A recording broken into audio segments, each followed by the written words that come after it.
What is it about being a child that connected so many of us so completely to nature? And why is it that at some point along the way to becoming adults, we were encouraged or sometimes shamed into both abandoning our childlike ways and leaving behind our daily rituals with the outside world? Well, I've spent a lifetime trying to figure out who I once was, how I felt then, and what I've lost along the way to adulthood. Which brings me to today, and to the focus of this podcast, how I rediscovered a love of nature and gave myself the permission to embrace my true self again. On this episode, I'd love to show you how to give this same permission to yourself. My name is Christopher Grant Ward, and this is Rebel Nature. I'm an award-winning artist and naturalist obsessed with the way that nature can rewire our brains and change our perception of everyday things. I'm so happy you're listening.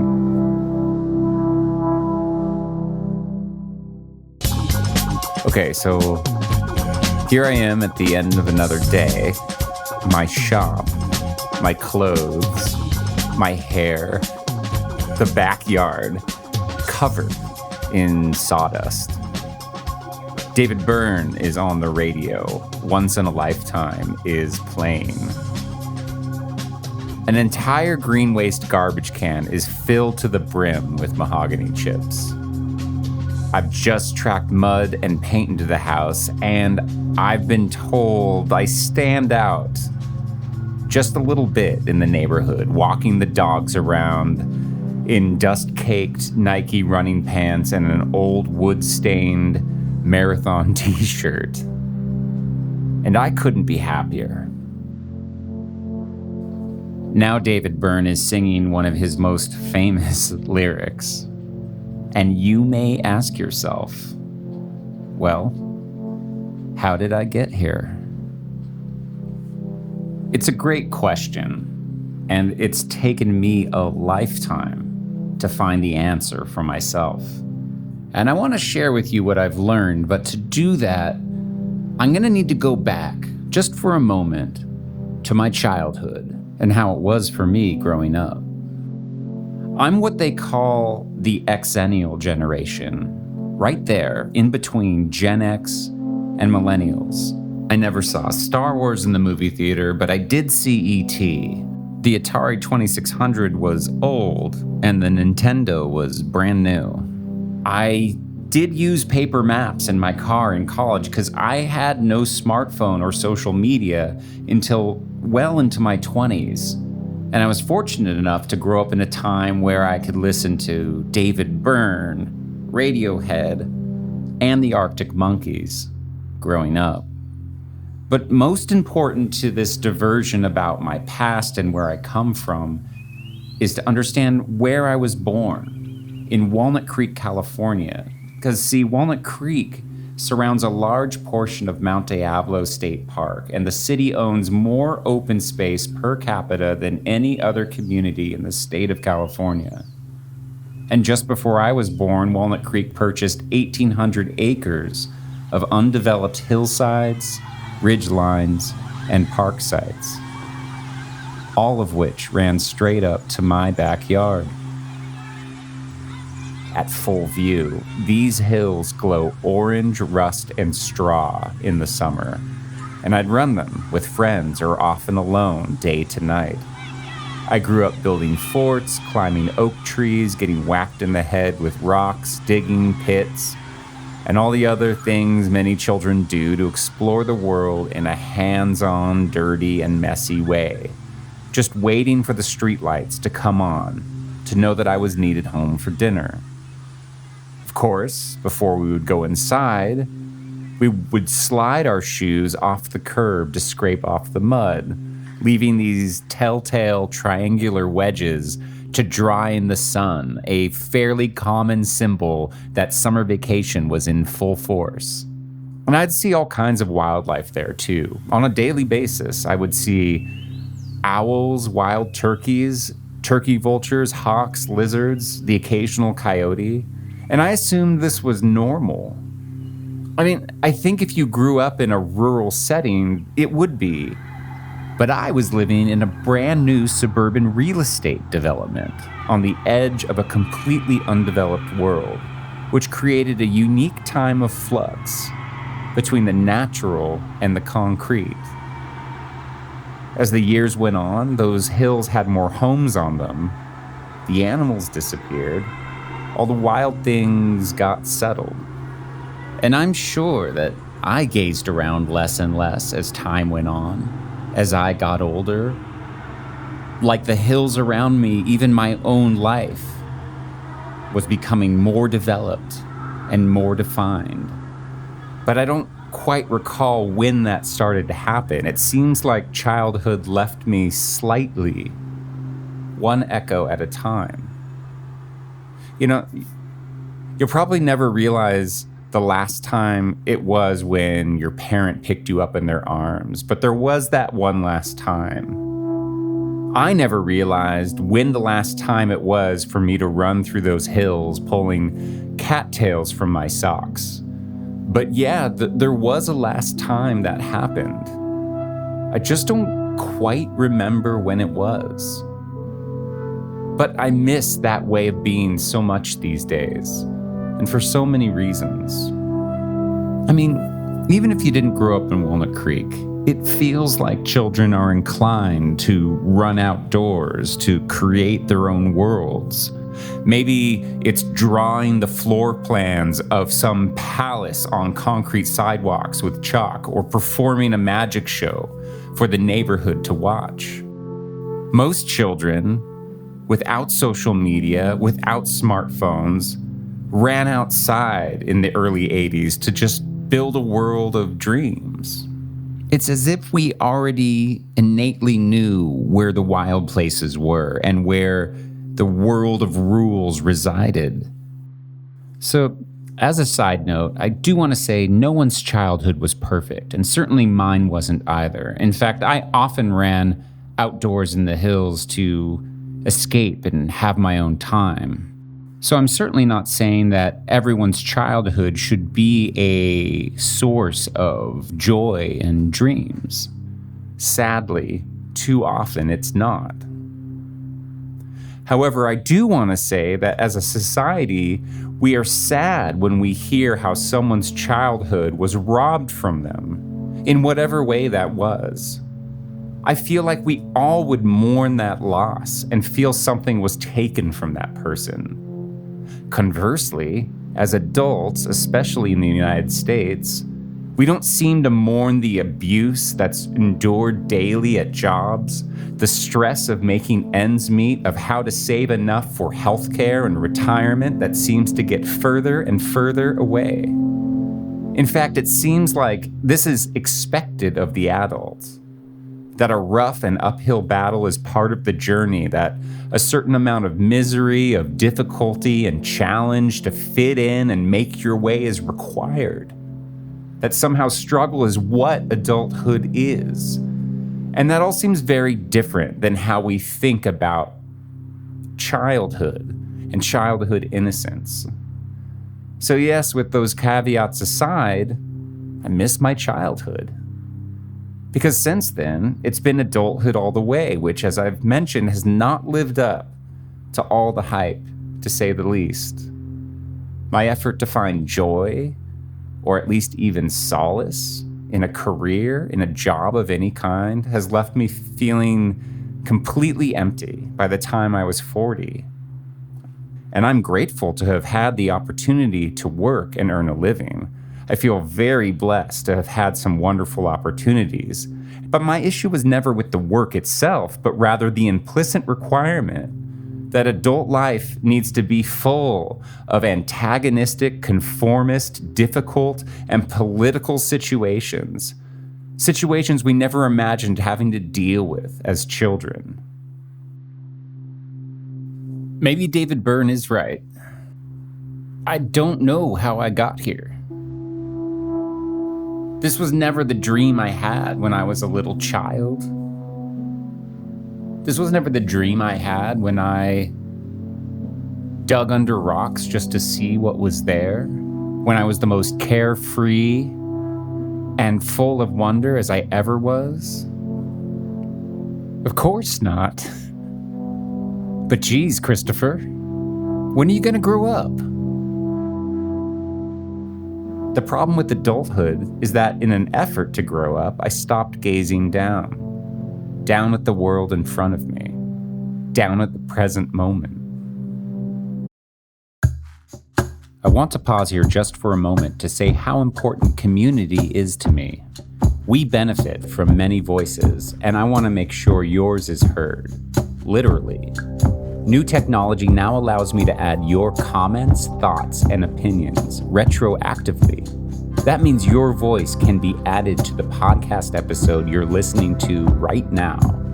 This way, future listeners of this episode can benefit from your experience as well as my own. If you'd like to submit a comment to be considered for airplay, message me at hello@christophergrantward.com. Okay, let's get back to the show.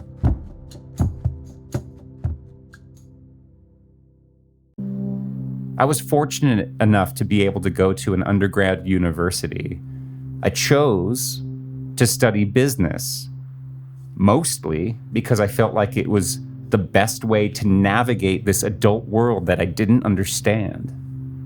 It also seemed like the best way to go to school and make sure I wasn't a disappointment to anyone.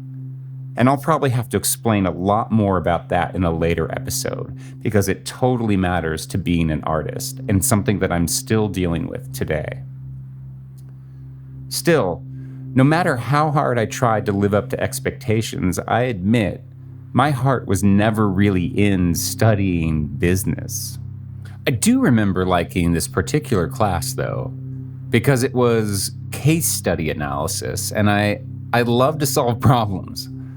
I liked listening to other people offer ideas and observations, and I liked my classmates, and I also enjoyed being able to have a unique perspective that I could add to the class discussion.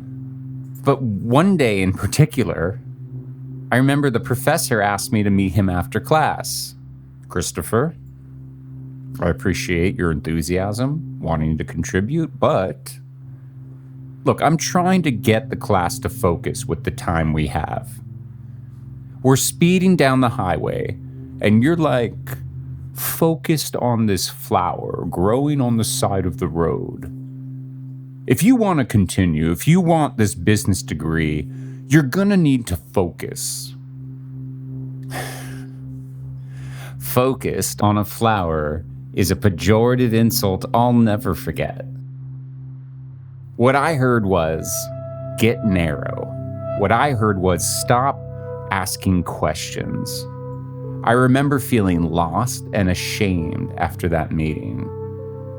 I was young, and as I said, I wanted to make sure I didn't disappoint anyone, so I shut up. And I never really talked about that until today on this podcast. Ironically, this was some of the best prep for my upcoming corporate life.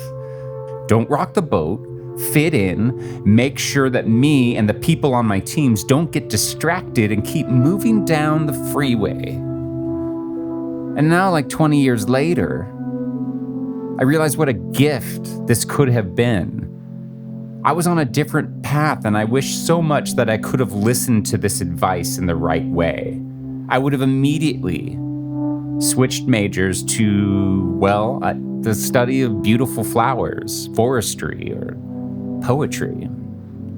Even the metaphor he used, to be focused on a freeway instead of a flower.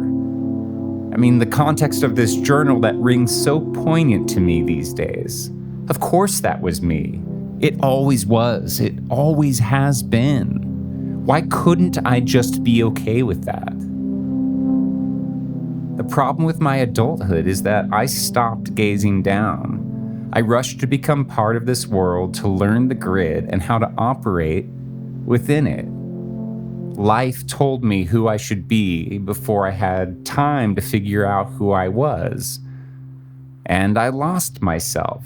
I forgot nature's wild rules that I had followed and loved as a child. Run, move, feel, smell, slip, slide, fall, squint, stare, and do everything with all I am in every moment, unafraid. I mean, nowadays, I know I worry too much about what I look like. Vanity. I worry what others will think. Judgment. I seek approval, conformity. I avoid derision, shame. But a rose? While it may be beautiful to us, or maybe not, it doesn't care what I think. In the truest sense, it is guileless. It is so refreshingly without deception or agenda. It doesn't consider what it is, where it is. It just does its best. I wouldn't even say it does its best. It just does what it does. But go on any social platform these days, and you'll find go-getters telling you to act as if, to fake it till you make it. In other words, to pretend to be a successful person, the person you want to be until it actually happens for you. To exist as a child, for me, was the opposite of that. It was to exist as genuinely as I ever have been, like the rose outside the window. Nothing faked. Free form. Thoughts and feelings and emotions uncontrolled and unconcerned with an outward appearance. Yet to exist as an adult seems to be to control all of these measures, to make sure what I'm doing is presentable in an organized and consistent way. And beyond all the other things I can say about this just sounds very boring to me. Adulthood nags at me. Why? Why? Why does my childhood and my adulthood relate to this discussion of nature? Well, for me, that question is easy. I've realized that my pursuit, my obsession with nature is actually an obsession with rediscovering my childhood. And this makes sense because more and more these days, it feels like my adulthood is an abandonment of my childhood, in the same way that my modern, controlled, and designed life omits the treasures of the outdoors. And life is hard enough as it is. And we will all find our share of hardships that we can't control. So why do we also insist on imposing rules, requirements, and expectations about how we look, what we do, what we say, where we live, rules that make us even more unhappy? So instead, I'm looking for joy, however I can, and invoking a childlike mind, and seeking out natural wild places. Well, both these things bring me my purest moments of imagination, of wonder and acceptance, of the ability to do nothing in particular in a given moment and still be enough. That I'm beautiful just as I am, and I don't need to be or do anything. Life's there to experience, not to win. So, I guess it makes sense then that if joy for me was running through fields with mud on my shoes as a child, that today I would find myself covered in sawdust and wood putty, tracking it through the house, making a mess of things and listening to David Byrne. But I can't think of a better mindset for being an artist. I reject the premise that in order to discover your fullest potential, you have to let go of your childish ways. In fact, after my years of working corporate jobs, I'm realizing it's likely the opposite.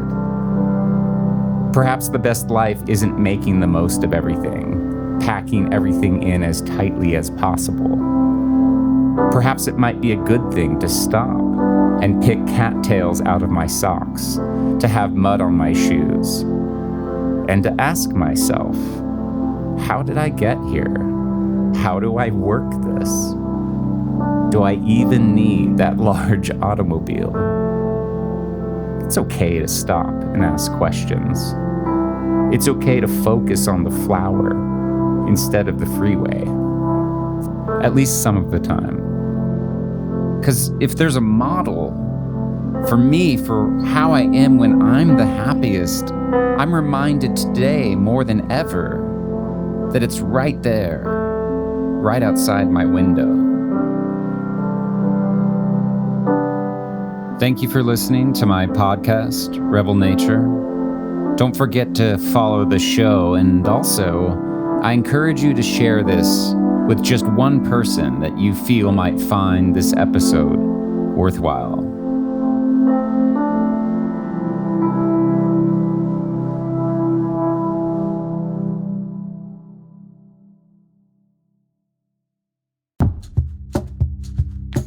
Support for Rebel Nature comes from an affiliate partnership with Blick Art Supplies. Rebel Nature is managed and produced by Quail Run Studios. Original music written and recorded by me.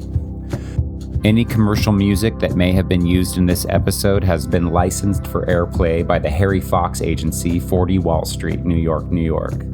You can learn more about me and my art at ChristopherGrantWard.com.